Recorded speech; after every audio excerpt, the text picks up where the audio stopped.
Hey lifers, got something going on a little different to start off this episode. Everybody seems to know the history of the 24. Brownie built it, went on, sold 124 of them or so, then sold to Wellcraft, and they went on and built thousands upon thousands. One thing that people don't realize is that Nova Marine actually had two boat lines, and one of them is this guy.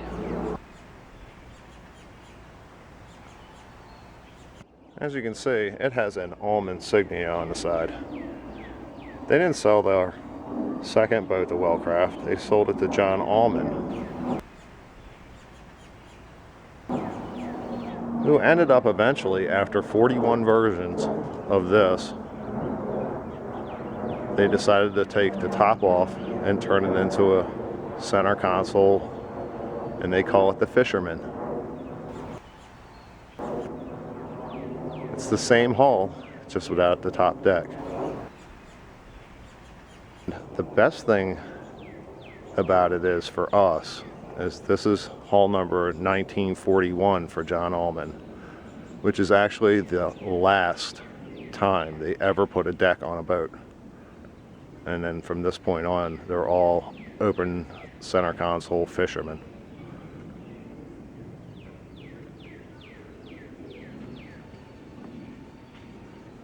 Uh-oh. Got some big old turkey buzzards up there. So technically, we have the first Nova 24 ever built, and we have the last Nova 19 ever built. I know all you lifers have been watching these videos and thinking to yourselves, that boat, first of all, is insane crazy, and then on top of that, it's probably about dangerous as hell. We are very conscious about safety in any way possible, and believe it or not, it gives off an appearance of being insane unsafe, but technically it really isn't. But when it comes to this boat, that's the reason why we're here. It got a bad horn, and there's really no other place to put it, a horn in this boat, to actually make it look like it belongs there and not on a semi 18-wheeler. So we put them in the deck, and about every 2 years we probably get one that goes bad. Sometimes they last 3, but I just need to change this out real quick because it's a safety issue, and if I get pulled up on a safety check like we always seem to, I want to make sure I push the button and it goes toot toot. To add to the uniqueness of this boat, Allman was already into their Fisherman production line, so when they finally built this last one, they didn't have the inner liner anymore, so they actually put the inner liner from the Fisherman inside. So it's technically a center console inner liner.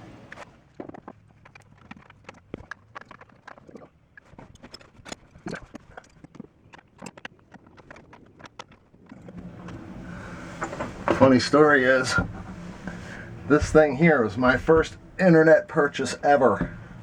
Never bought anything on the internet until I bought this off of eBay back in 99, 2000, something like that.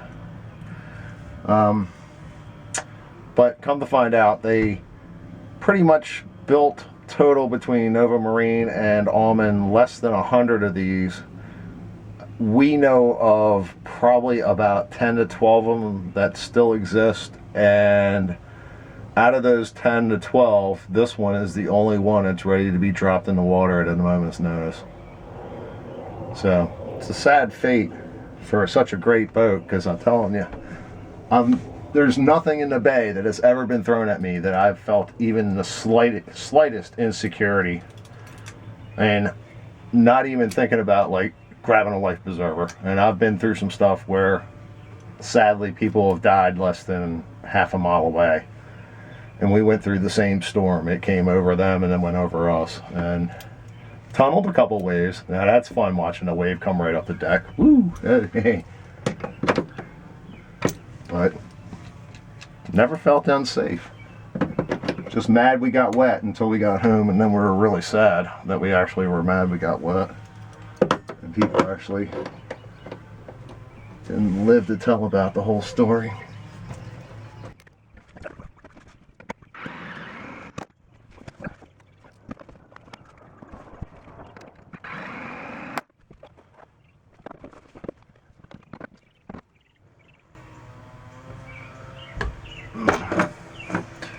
We actually bought 3 or 4 of these at a time because of the way they sit. Sadly, they don't have weep holes in them. So I'm going to go drill a hole right here real quick. Something to let the water drip at when it drips through. And I know these actually sit in deck and then the cap goes on top of them. But we, like I said, because of the positioning, they get screwed up so bad, we've replaced them so much that we just totally do it from the underside. Never even mess them with the deck, so because you know the chrome fitting will cut into the paint and all this other stuff, and if you keep pulling them up, you know you have issues as it goes on. So like I said, this guy's just going to go right on up in place. I'm going to throw this gasket around. We'll be back in a minute.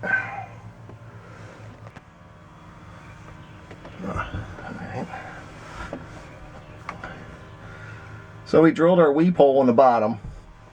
It's there. Probably can't see it on the camera, but it's there. That way, when it sits, water comes in, and it has a way of coming back out. Not that it gets much in it. I mean, it does have a mesh cover and a steel grated cover on top of that, but for some reason, they seem to just rot out. But let's get this done so we can get on back to the race boat.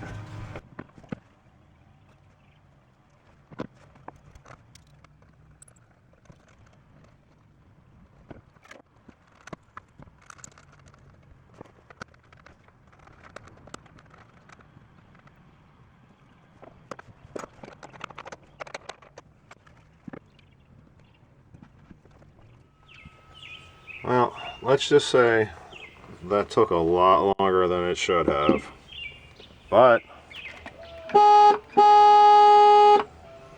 works for me.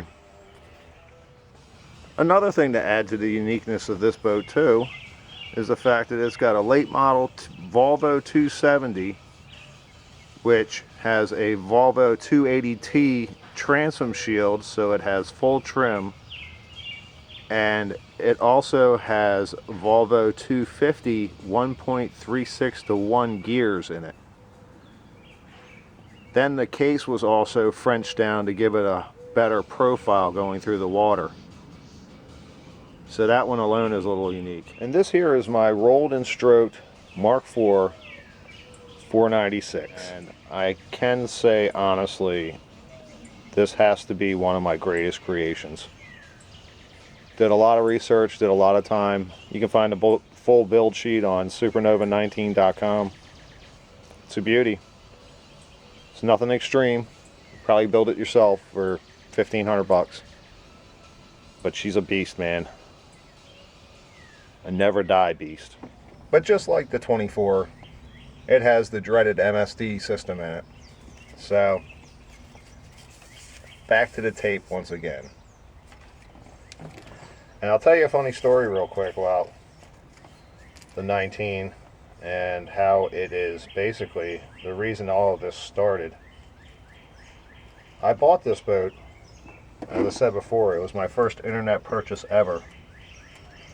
After I wrecked my Larson out here on it. To this day, I still have never seen anything in the water around where I totaled my boat at. So I jump on eBay looking for something to take everything out of my boat and put it in this, or put it in a boat, and I end up with this. That's 4, 5, 6 years later, I get a post on a message board that says, "Hey, you want to go see the race boat?" I'm thinking, yeah, next time in Florida, what have you, I'll give it a chance. And he writes me back and he goes, he knew where I lived, and he was like, "It's about 10 miles from your house. You could have picked me up off the floor." So, make a long story short, I go over and look at it, And it's sitting under a carport in a marina, and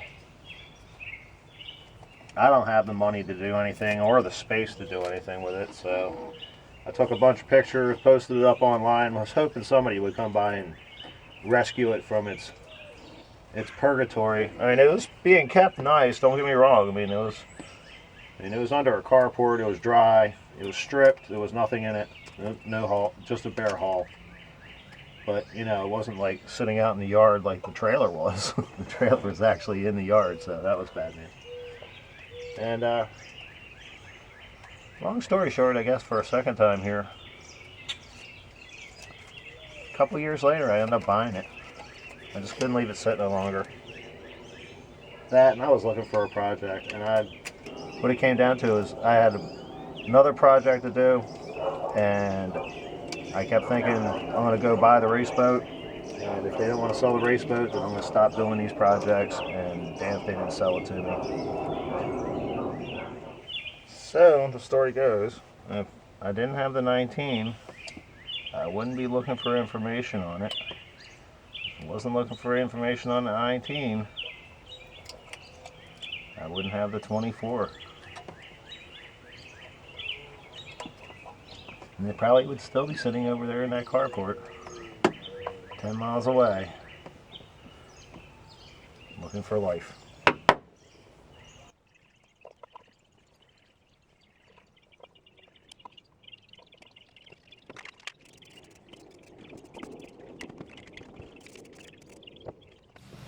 So as we're sitting here shooting race boat life, out walks across the street 2 does. Just hanging out, munching down on some yard. Pretty cool. Alright, let's go back to work here. Welcome back to Raceboat Corner, where safety is priority number 1. There you go, Tars. Now we've got our implements of destruction out here once again. We have our picking hammer this time for our welder, which works really nice. Of course, we've got our brush, nice brand new stiff wire brush, and it also has this little thing on the end which seems to work a little nice. And of course, we're going to use this. We've been using this for a couple years now, and it seems to work real well. It's called coal galvanizing compound, which basically is like I don't know, like a zinc paint. It's almost. And we'll spray this down like a primer, and then from there, of course, we use our Rust-Oleum flat black, which we've been using for almost a decade now. And of course, we need some dust protection, even though most of it's iron. And if you look up on YouTube, you'll actually see where they put little tiny iron filings in cereal. And iron is iron, it really is. So it's not necessarily toxic. But with this stuff, if you breathe in too much of it, it's like zinc poisoning, you know, the same way you would if you were burning and welding. And really, the only cure for that is a big old glass of milk. So we're also going to use some masking tape here for what we need. And we found these Nectar of the God boxes here. Work really good for masking areas off. If you use the back side, it's got a slight wax on it so it doesn't saturate. The back, you know, of course, front side's really waxed, and it absorbs paint. So when you spray it, it won't run off of it and drag off of it. So it actually absorbs it like a cardboard would, but it won't oversaturate and at the same time fall apart and drip and all that good stuff. And then of course you got the really wax side, which I use actually a lot for other things, but it's great protection. I mean, you can spray you can put water on here. It won't actually leak through. So, and finally, our creeper.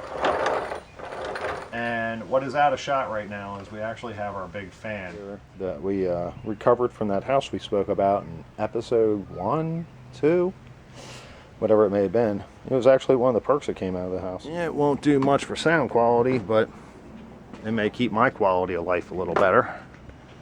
So this here is our 1969 Thunderbird with the bird that's broken sails.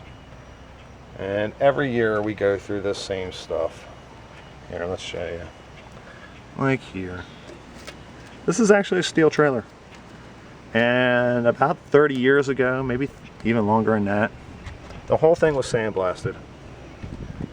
And then it sat in the boatyard, sandblasted bare metal for, I don't know, 15, 20 years. Here, look at this picture. That's how we found it. But there's a lot of those little places. Like, we've had to add these bars here, and for some reason it just wants to rust up real bad on the welds. I don't know what the welds were used, but the other welds don't seem to do anything like that.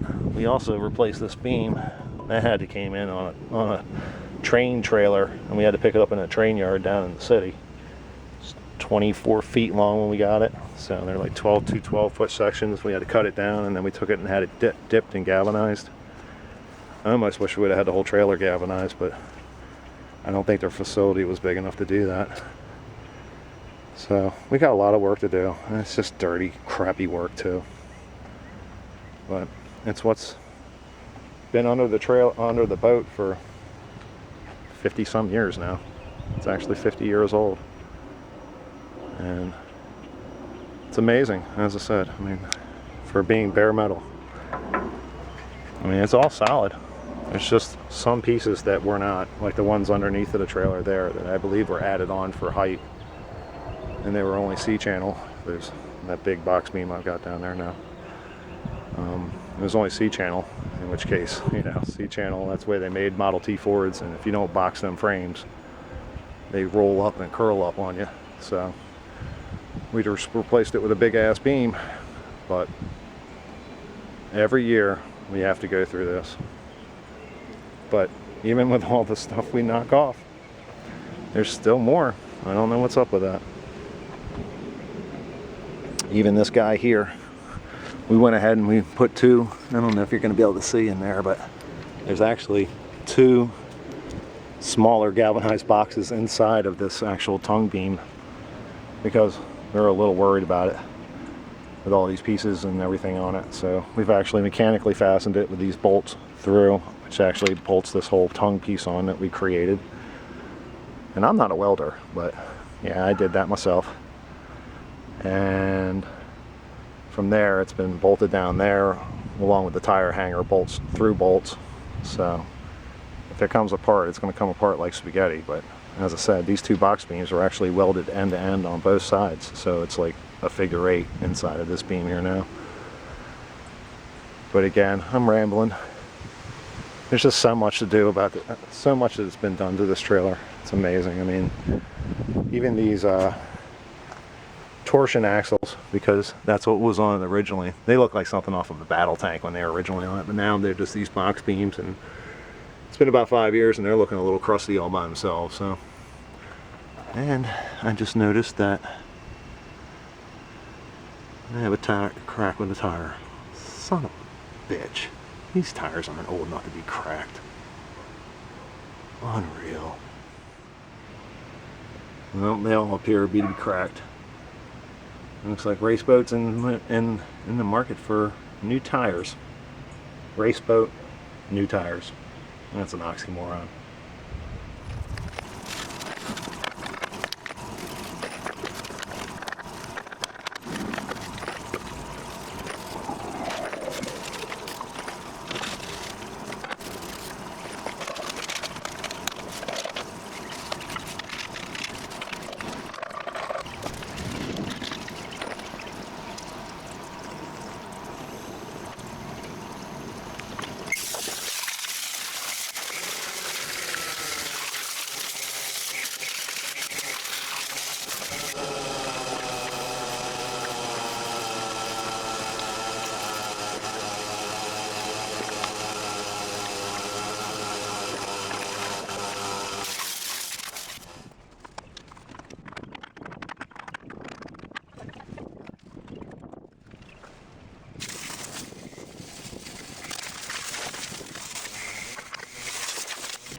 after a couple hours of beating and banging and scratching and painting, we've got our zinc layer on.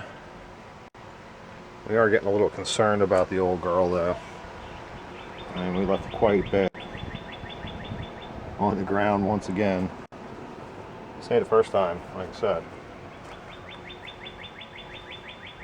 And we've also noticed that up here, our front beam is kind of falling apart here. It's real bad underneath. I think you can see that right there. So we're maybe in the market to replace this. Also, as I said though, well, if you can see that, I'll include it in the film, in which case then you'll be able to see that there's a couple boxes in there. So it's really not unsafe. Just looks like hell. And it almost gives the perception that it is unsafe, and I'm not into that. Another thing too, when I built this beam's a whole lot thinner. It's only like 1.5 inches, but this has to be wider to take this hitch. So I built this also that unbolts, and if you cut it right here along this axis right here, just 1/4 inch in, it'll actually pull off. And then I'll be able to slide the whole thing right back onto another one. So I think tonight maybe I'll be in the market for a new beam. But of course, next is to make these gray spots go away, because it's looking like a teenager's car at the moment.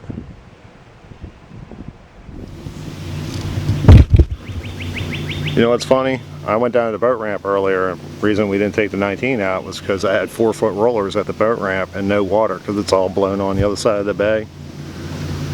I'm listening to somebody out there right now. There's always someone in there. I mean, they're out there blasting too. That's insane. Yeah. But they're heading for a river, it sounds like. So with the deer in the background, I'm going to call it an evening, being it's 7:30 and it's going to dark in about a half hour. Got to clean up some mess in myself. So please like our videos, and it really shows that people are watching. And if you subscribe, it's awesome. I mean, I don't even got nothing to give you all, but I mean, it's inspiring to make more, because I've got people that actually are going to pay attention that when it comes out, not necessarily watch it all. Hey, what are you guys up to?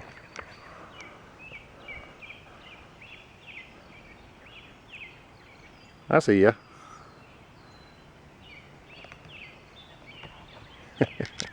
This is wild.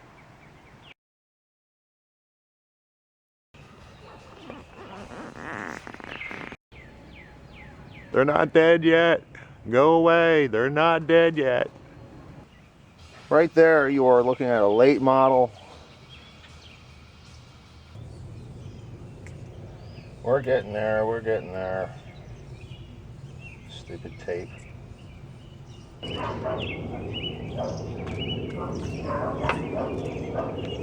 Come on, girl. Stop barking.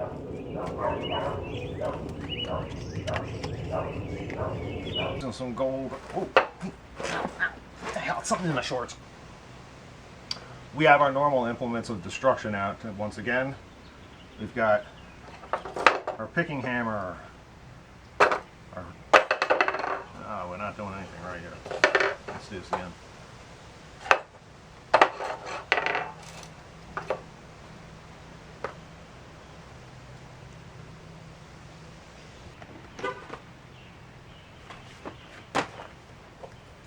Really fuck up the video. What? So you really fuck up the video. Keep walking. Child. Hey, child abuse. You're an adult now. No, You can almost be like sanctioned as your own now, can't you? I got a few more. Yeah, but I'm not sanctioned yet. Yeah. Yet. Trust me, if the cops put you out, they don't care how old you are. But we're going to go ahead and get started here and probably come up with another line or two.